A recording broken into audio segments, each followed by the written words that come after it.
Hello, I'm Sterling Gildersleeve. Welcome to Chicago Spotlight on Recovery Education for Families.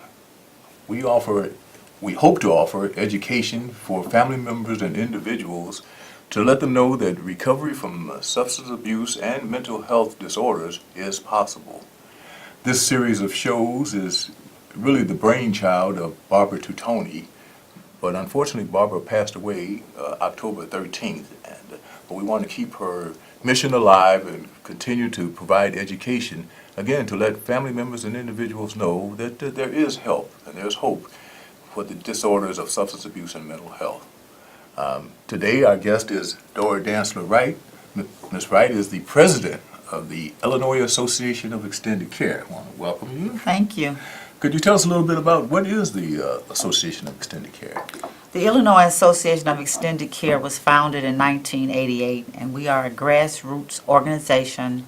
We're a 501c3 non-for-profit, and our goal is to unite extended residential care facilities for those suffering from alcoholism or addiction.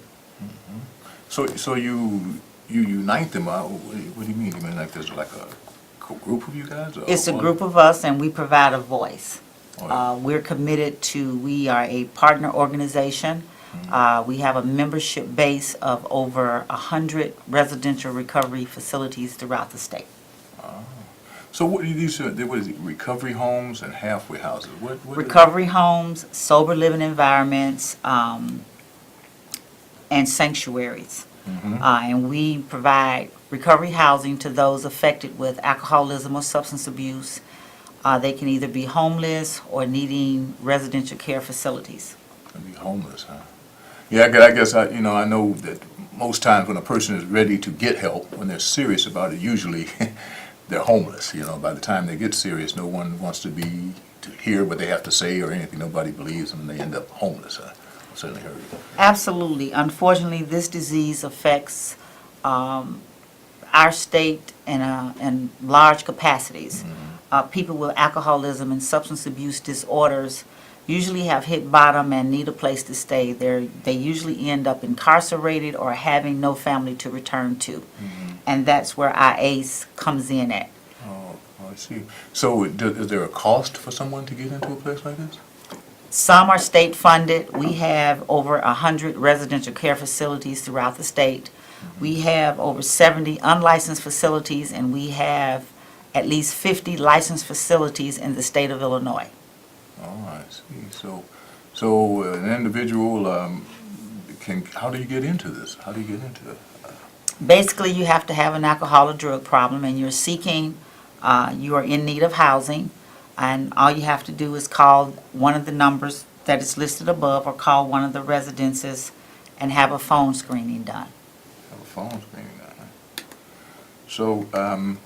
So can I, say like I have a family member who has a problem. Can I call for them and help to get them into this program?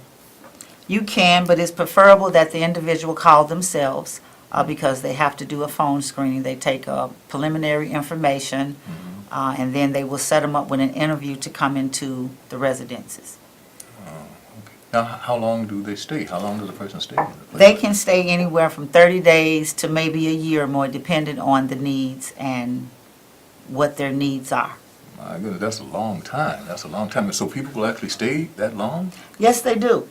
Yes, they do. Wow. Alcoholism is an incurable disease, and it requires maintenance, and it requires that people learn skills so that they can return back to the community. So recovery is a lifelong process, and those are some of the things we try to teach individuals in the recovery homes, sober living environments, and extended care facilities. So it's not a quick fix kind of thing, with substance abuse. You can't just go in and get cured and be done with it. No, there's no quick fix. There's no magical cures. Most of our residences are based on the social model recovery, which means that people get better by doing. We have referral processes, and we get people back into the community so that they can live normal lives. Okay. So you said you referrals. So I guess overall, what happens to a person that's there? They're there a month, a year. up to a year. What do they do while they do this?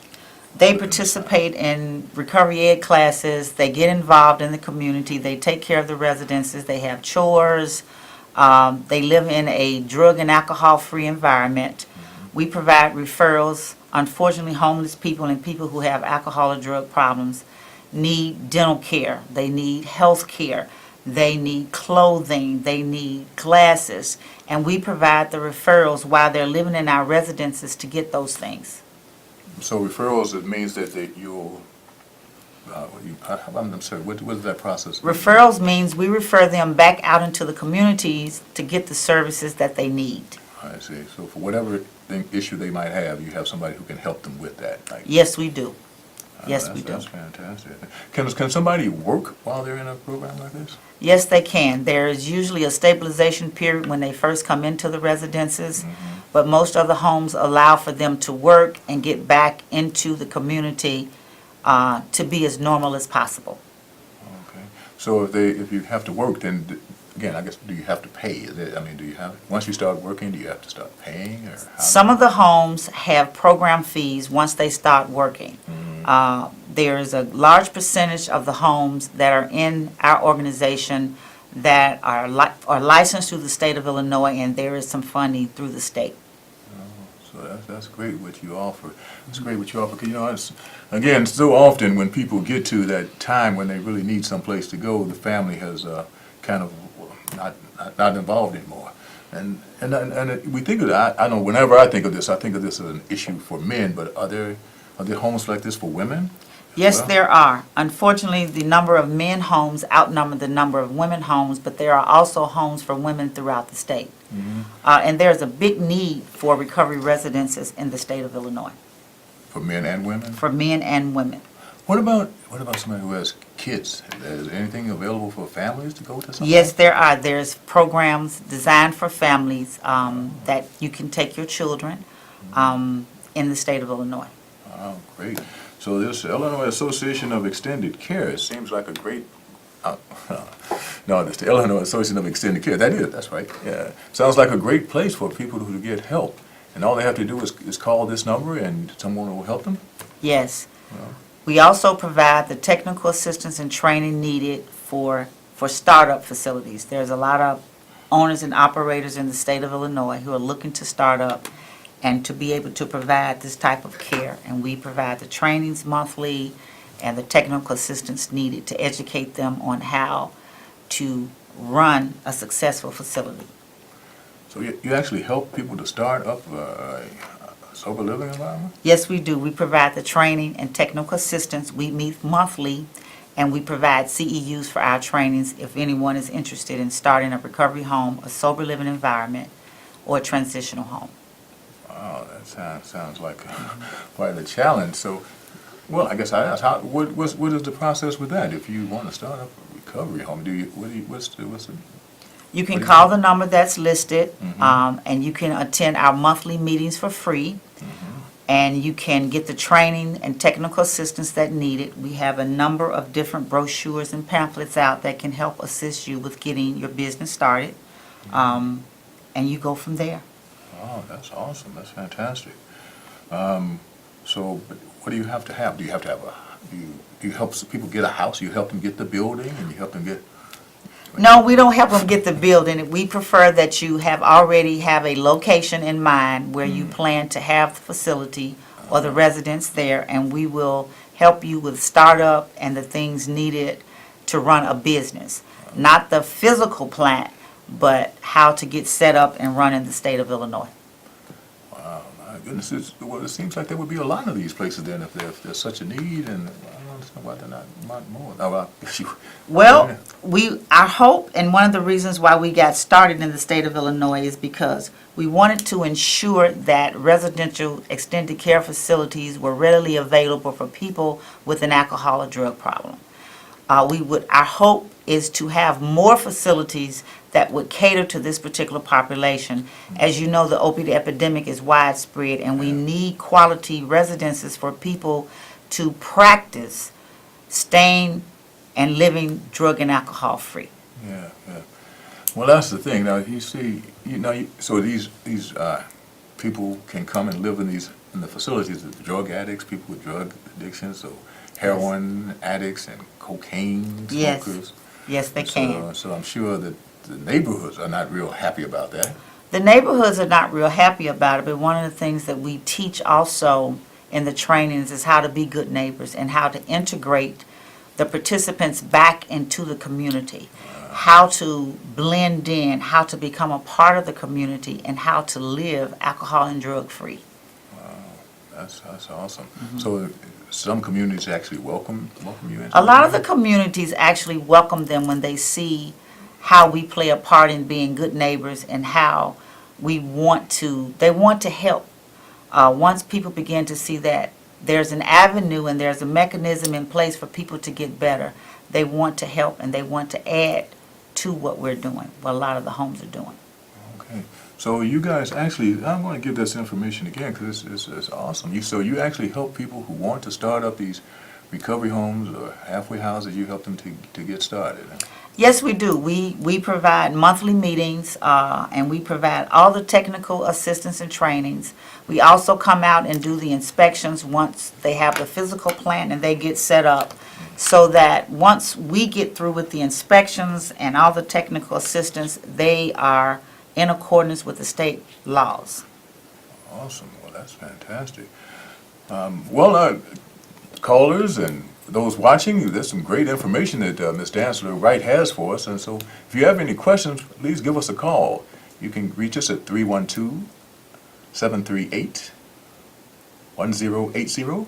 Is that what it says? 60. 1060. All righty. So please give us a call if you have any questions about what we're discussing today about extended care facilities, housing for people with substance abuse. As Ms. Dantzler said, oftentimes people with substance abuse, when they're ready to get help, there's no place for them to go. The family is tired of them.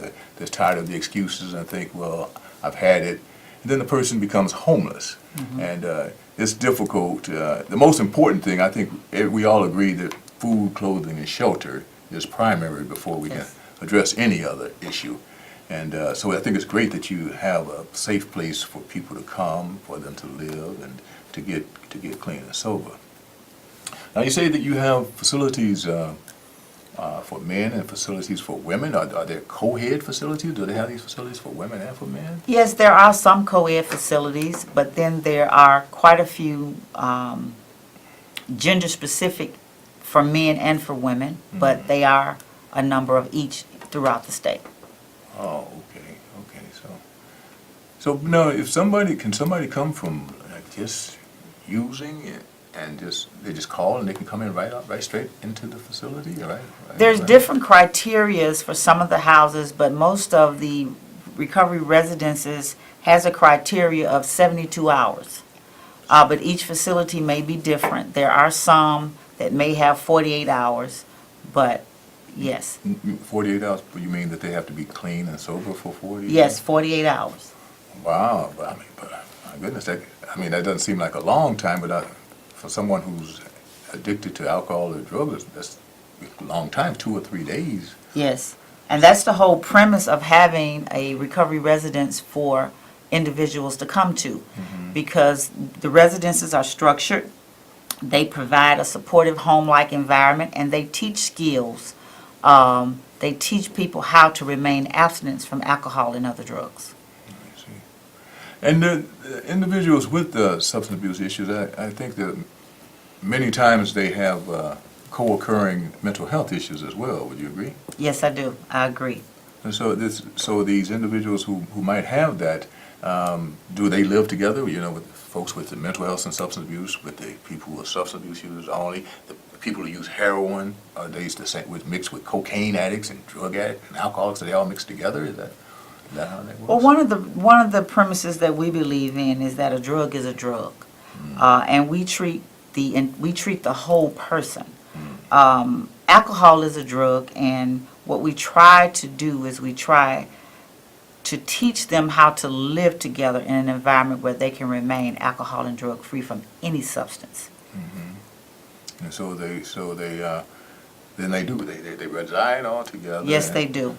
They reside together. Well, no, some people with these folks, some people with the mental health disorders, so you take individuals who take medication and Yes, are we on do. medication? We monitor medication in our recovery residences, and each facility may have a different way of doing that, but all medications are monitored.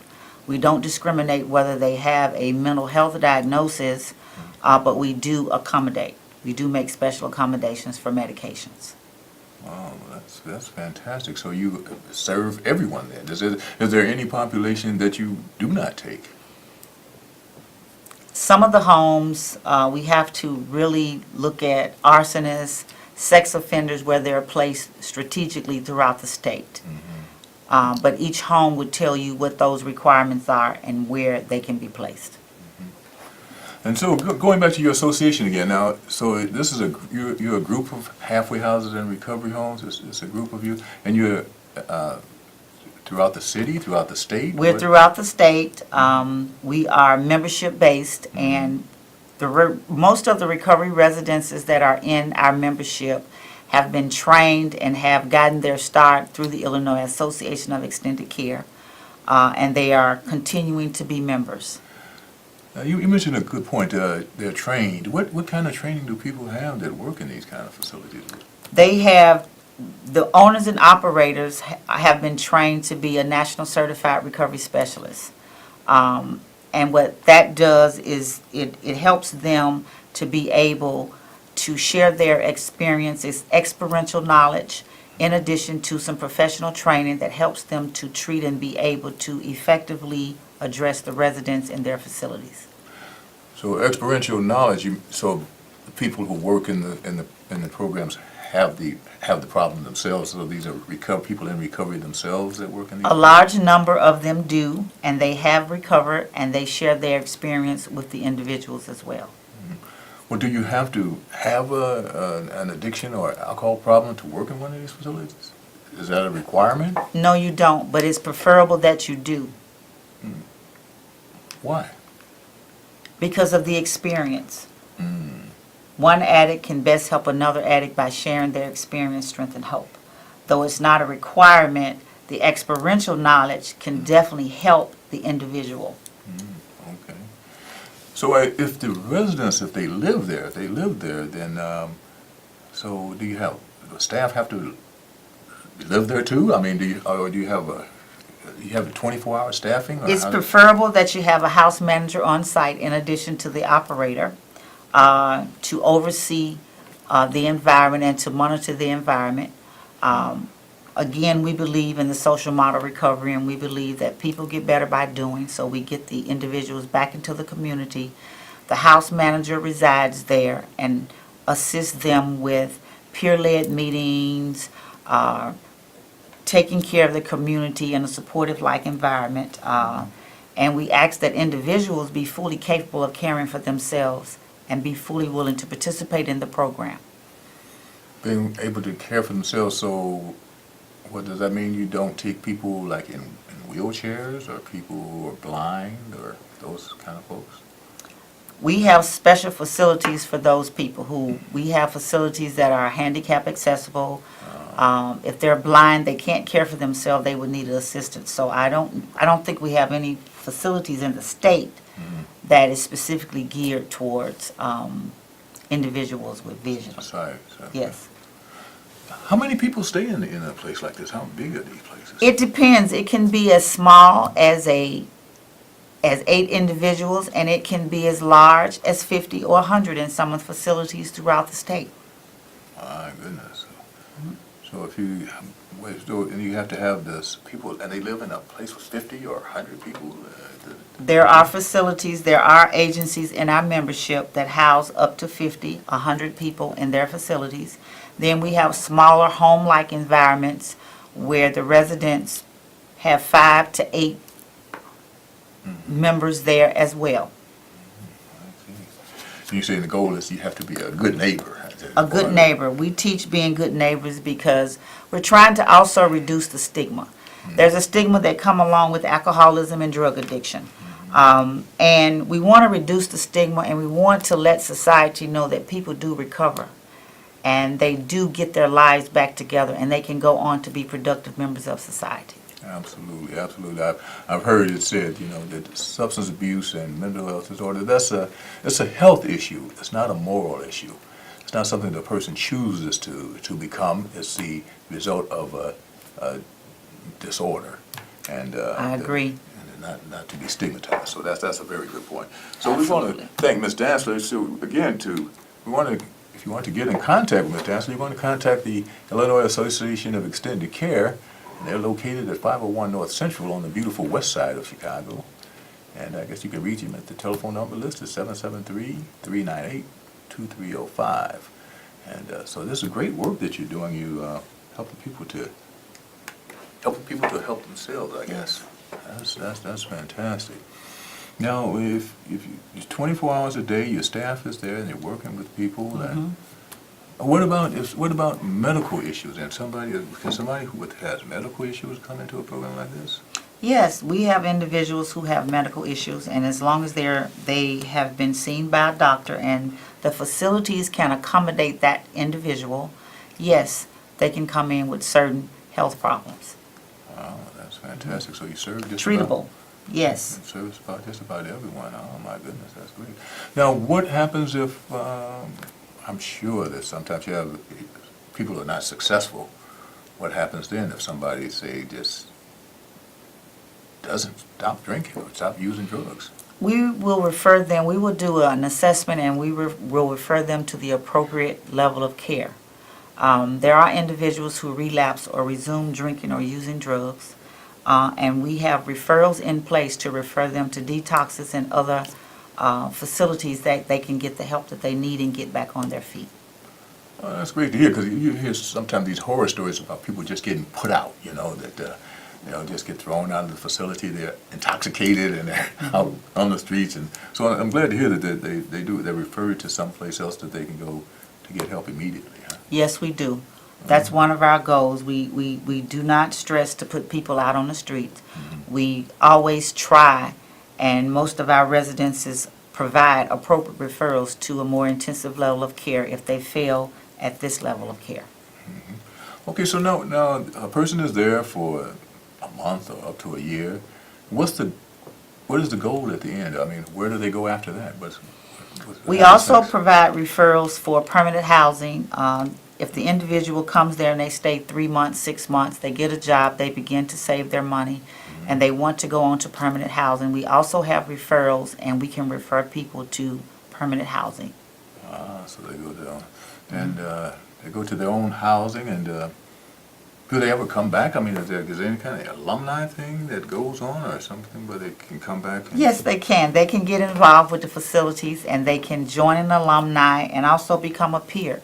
We stress the importance of getting involved and staying involved to help other individuals or new residents coming through the facilities, because it's proven that if you stay involved and you get involved, your success rates are better. Your chances of succeeding is much better.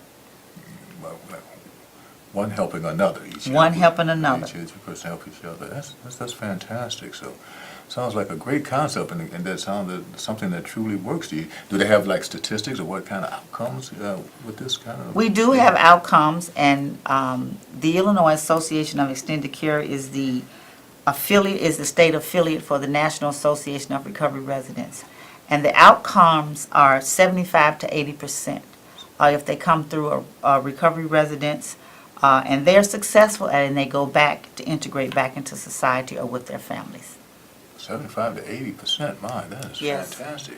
So you guys truly provide a wonderful service. Yes, we do. That is awesome, and it's available for men, women, and even families. Yes, it is. Yes. That is fantastic. So all they have to do is just call you guys at this number, and they can get contact with you, and you can get them placed into a program. Yes, we will. All right. Well, fantastic. Well, thank you, Ms. Dantzler. Thank you for having me. We really appreciate you coming out to be with us this afternoon, and really had some great information. So And it's my pleasure. Thank you very much.